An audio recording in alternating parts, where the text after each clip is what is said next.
يجب أن تسقط وستسقط إن شاء الله. الموت لإسرائيل، الموت لإسرائيل، الموت لإسرائيل، الموت لإسرائيل.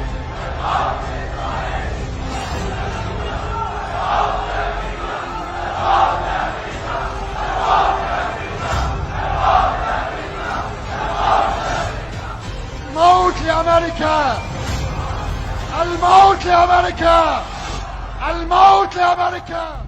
আসসালামু আলাইকুম রহমতুল্লাহি ওয়া বারাকাতুহু। বিদেশ ও দেশের সকল মানুষকে সালাম ও শ্রদ্ধা। প্রবাসে যারা আছেন তারা অবশ্যই আমাদের রেমিডেন্স যোদ্ধা বাংলাদেশের, তো তাদের প্রতি সবসময় ভালোবাসা ও শ্রদ্ধা থাকবে, কারণ তারা তাদের মাতৃভূমি ত্যাগ দিয়ে বিদেশ কর্মস্থলে ছুটে যান ফ্যামিলিকে, দেশকে ভালো রাখার জন্য। তো তাদের প্রতি সবসময় শ্রদ্ধা থাকবে ইনশাআল্লাহ। তা আসলে নীরবতা ছাড়া কিছুই বলার ছিল না। পাশে আপনারা যে ভিডিওটি দেখলেন, আসলে বলার ভাষা রাখে না। ইসলামের পক্ষ নেওয়া একটি নেতা বিদায় নিয়ে নিলেন। হয়তো আল্লাহ পাকের এটাই চাওয়া ছিল, ইরানের প্রেসিডেন্ট। আসলে ওনার জন্য দোয়া ছাড়া আর ভালোবাসা ছাড়া কিছুই থাকলো না। আল্লাহ পাক ওনাকে জান্নাতের সর্বোচ্চ মাকাম ও জান্নাতের সর্বোচ্চ স্থান ওনাকে দান করুক। আমরা ওনার জন্য রুহের মাগফিরাত কামনা করব ইনশাআল্লাহ। যে যেখানে আছি সেখান থেকেই তার রুহের জন্য আমরা দোয়া করব। আসলে আল্লাহ হয়তো পাক ভালো চেয়েছেন বিদায় এটি হয়েছে।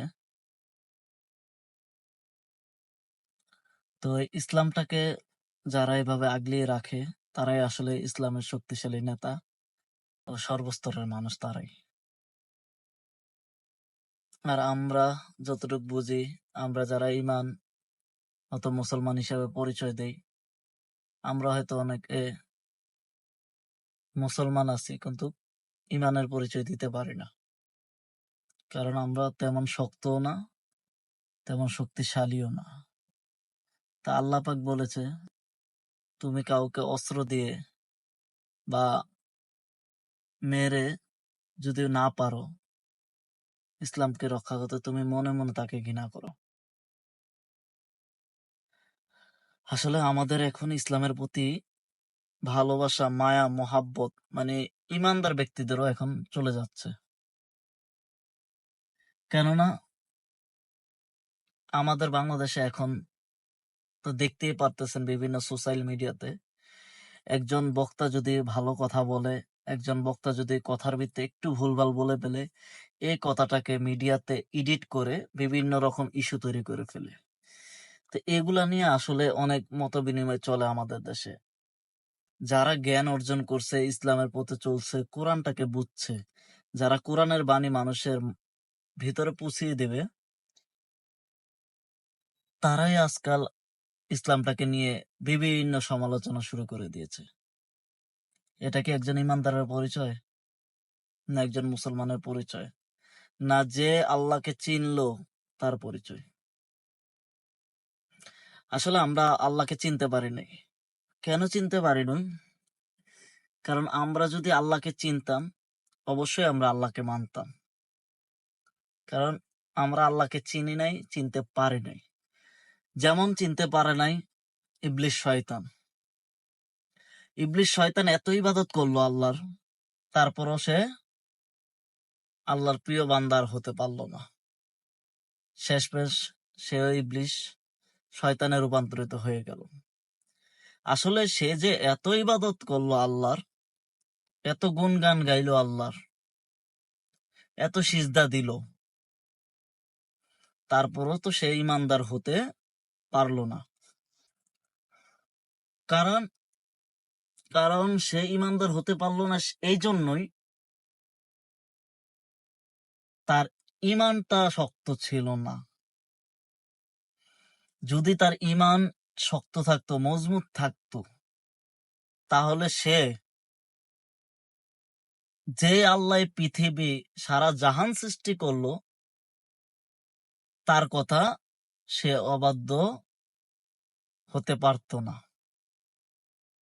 দেখেন, এই ইবলিশ এত ইবাদত করার পরও সে আল্লাহকে চিনতে পারলো না, তাই সে শয়তান রূপান্তরিত হয়ে গেল।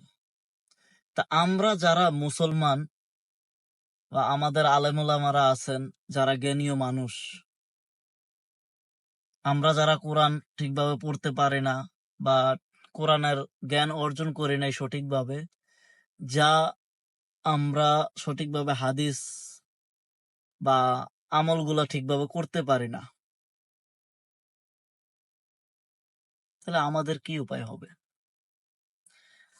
আর যারা আলেম ওলামারা আছেন, যারা জ্ঞান অর্জন করে আছেন, এখন তাদের ভিতরে এত মত বিনিময় চলছে, তাদের ভিতরে তাদের একজন আরেকজন বক্তাকে নিয়ে বিভিন্ন রকম মন্তব্য করে বেড়াচ্ছেন। তা আসলে এগুলাকে আমরা যারা সাধারণ মুসলমান আছি, যারা আমরা ওনাদের থেকে জ্ঞান অর্জন করব বা ওনাদের থেকে আমলগুলা নিয়ে আমরা আমল করার চেষ্টা করব, আল্লাহকে পাওয়ার উদ্দেশ্যে ছুটবো, আল্লাহকে যেখানে পাওয়া যায় সেখানে যাব, সে চিন্তা নিয়ে চলি, তাহলে এখন আমাদের কি উপায় হবে? পৃথিবীতে তো কেউ থাকবে না। এই যে ইরানের প্রেসিডেন্ট আল-আকসার জন্য বা মুসলমানের জন্য বা ফিলিস্তিনের জন্য যে কথাটা বলেছেন, আমি আমনে কি পারছি? পারি নাই।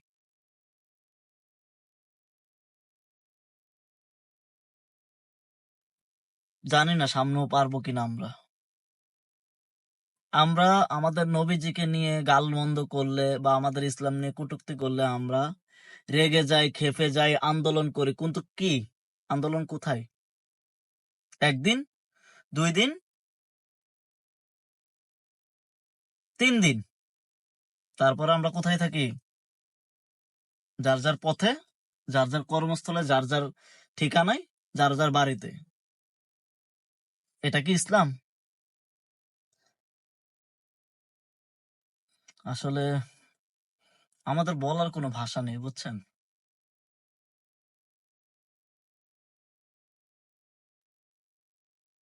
কবে যে মৃত্যুটা চলে আসে কেউ বলতে পারে না।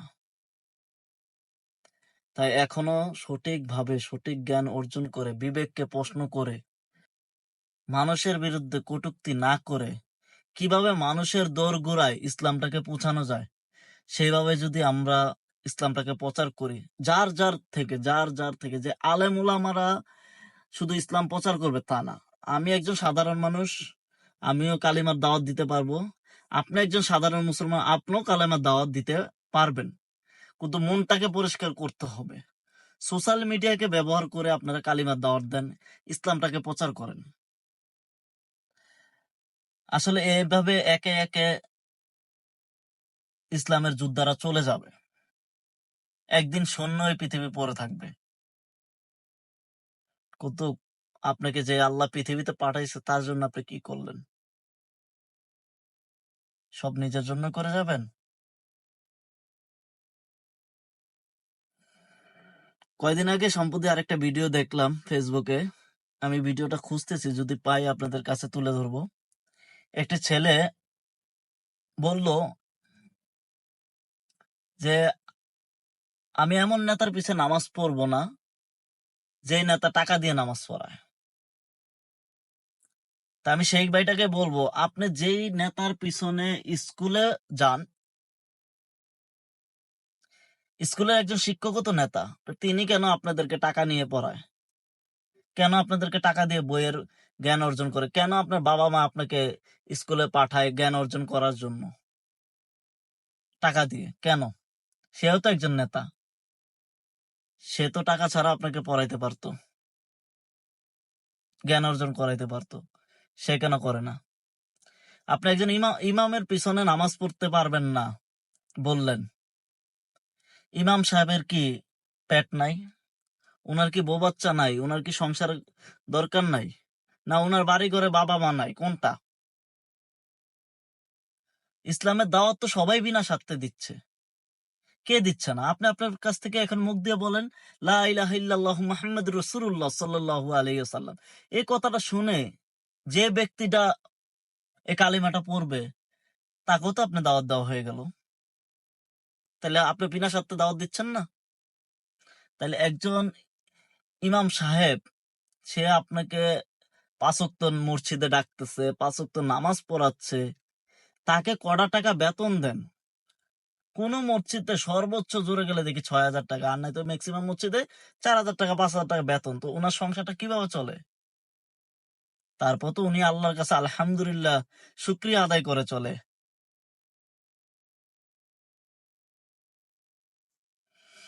আসলে বলার ভাষাটা মানে পৃথিবীর থেকে আসলে আল্লাহ যে বলছে এক সময় জাহিলি যুগ ছিল, ওটা আবার চলে আসবে। তারপরে ফেতনা ছড়িয়ে যাবে, দাজ্জালের আগমন চলে আসবে। আসলে এগুলাই মনে হচ্ছে। আবু তোহা আদনান যে মাঝে মাঝে কথাগুলা বলে, ওনার কথাগুলো আমার শুনতে খুব ভালো লাগে। কেননা উনি যে কথাগুলা বলে আসলে এগুলো এখন ভেবে দেখলে কতগুলো বাস্তব। কথাগুলো আসলেই বাস্তব। কিন্তু আমরা বাস্তবটাকে সামনে পেয়েও আমরা চিন্তা করছি না। আমরা এটাকে আরো বেশি রূপান্তরিত করার চেষ্টা করতেছি বন্ধ না করে। আসলে আমাদের নবীজিকে গালি যারা দিবে বা কটূক্তি করবে, আমরা অবশ্যই তাদের বিরুদ্ধে শাস্তি নেওয়া পর্যন্ত আন্দোলন চালিয়ে যাব। তুমি নিজে না পারো, তুমি আল্লাহ পাক বলছে মন থেকে ঘৃণা করো। আসলে বলতে আইছিলাম কথাগুলা ইরানের প্রেসিডেন্ট সাহেবকে নিয়ে, কারণ উনি বিমান বিধ্বস্ত হয়ে মারা গেছেন। তা আল্লাহ ওনাকে জান্নাত নসিব করুক। আপনারা দোয়া করবেন, সবাই দোয়া করবেন। আর যার যার থেকে ইসলামটাকে সবাই প্রচার করার চেষ্টা করবেন ইনশাআল্লাহ। তো সবাইকে বিদায় জানিয়ে আজকের মতন আল্লাহ হাফেজ। ভালো থাকবেন, সুস্থ থাকবেন।